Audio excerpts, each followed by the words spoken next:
หาซื้อกล้วยหลายไผแม่เขาแปลกของไผน้อนี่เนาะโอ้ลูกมันเจนน่ะนะอ๋อตัวเขาแปลกเขาเล่ดีแต่เหมือนตลาดมีตัวเดียวเด้อครับนี่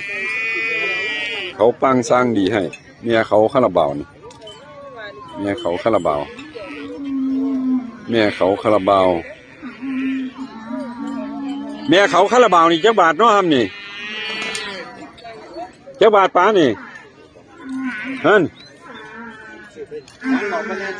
เจ้าบาท15,000 บาท15,000 บาทแม่เขาคาราบาว15,000 บาทเราห้องไว้นะครับเราห้องไว้ซื้อดอกแม่เดียวได้ครับบ่มีลูกมันนะแม่เดียวบ่มีลูกเอาฝากเบอร์โทรเนี่ยตัวนี้เขาแปลกนี่ฝากเบอร์โทรเนี่ยเขาแปลกกันนะอย่างอีบีแม่เขาแปลกกันโอ้089 826